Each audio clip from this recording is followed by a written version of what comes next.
Bienvenue dans la capsule philo au cœur des mots. Dans cette capsule, on va étudier le homard. Non pas pour savoir comment le cuisiner, mais plutôt pour découvrir ce que la nature nous enseigne à travers lui au sujet de la croissance. Bonjour, mon nom est Steve Letourneau. On sait tous que le homard possède une carapace rigide qui lui sert de squelette externe pour le protéger. Sauf qu'au fil du temps, le homard va grandir et sa carapace va devenir étroite. Et ce qui, à un moment, servait à le protéger, va finir par le contraindre et provoquer beaucoup d'inconfort, car devenu inadapté à son devenir.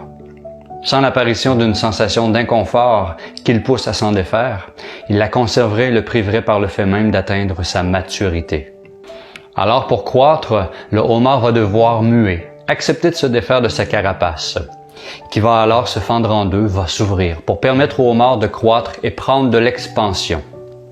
Et cette mutation, va se produire à maintes reprises durant sa vie. À chaque fois que le temps sera venu pour lui de grandir à nouveau et de progresser vers plus de maturité. Évidemment, ça nous concerne aussi. Par analogie, les circonstances difficiles et les périodes de profonds inconforts qui surviennent à plusieurs reprises au cours de notre vie nous invitent à grandir et nous informent qu'il est temps d'effectuer cette mue, de modifier et ou d'abandonner quelque chose pour poursuivre notre chemin. On a tous nos carapaces, ce qui nous maintient à l'étroit et nous limite, nos idées, nos visions, nos opinions, croyances, nos blocages, nos peurs, nos mécanismes de défense, certains comportements qu'on a acquis au cours de notre vie qui autrefois nous ont bien servi et qui étaient adaptés au contexte dans lequel on vivait, mais qui à un moment donné deviennent nuisibles et nous empêchent d'évoluer, de progresser, de s'épanouir. Maintenant devenus inadaptés, appelés à se modifier et à se renouveler. Et ces inconforts qu'on traverse, qu'ils soient physiques ou émotionnels, peuvent aussi être le signe qu'un aspect de nous a besoin d'émerger, de prendre sa place en nous. Peut-être qu'on ne mène pas la vie qu'on voudrait, qu'on s'est éloigné de notre essence, de ce qui nous anime.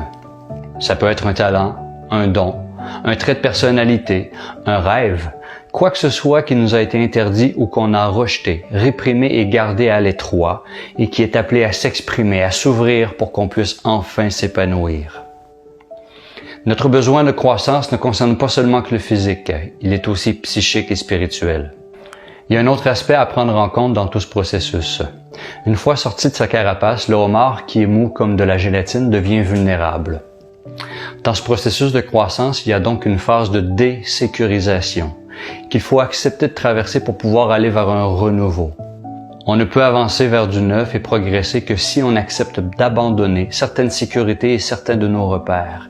Alors il faut oser cette traversée insécurisante. On retrouve ça dans un récit biblique où le peuple hébreu, à sa sortie d'Égypte qui le tenait en esclavage, va devoir faire la traversée du désert. Malgré le fait d'être libérés, à un moment, ils vont regretter leur ancienne condition d'esclavage qui leur apportait une forme de sécurité.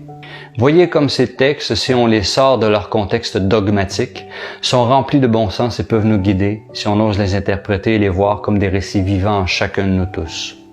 On voit bien que quitter l'ancien, le connu, même s'il est désagréable, n'est pas chose facile pour le mental qui craint l'inconnu. Mais comme il est dit dans Matthieu, on ne met pas le vin nouveau dans de vieilles outres. Donc, accepter cette nécessité de croissance, de désencombrement et de renouveau, parce que ça nous conduit vers ce qu'il y a de plus libre et de plus vivant en nous. Se réconcilier avec le changement, c'est se réconcilier avec la vie, parce que la vie s'exprime à travers le changement. Et cesser de faire obstacle au changement, quand il n'y a pas d'autre solution, c'est laisser cette vie circuler librement en nous. Là où il y a présence de mouvement, il y a la vie. Pour conclure, je vais citer un extrait d'une série. Ce qu'on ne réalise pas toujours en abandonnant quelque chose, c'est qu'on ouvre un espace qui permet de grandir. On réalise ce qui est vraiment important, qui nous sommes réellement depuis le début.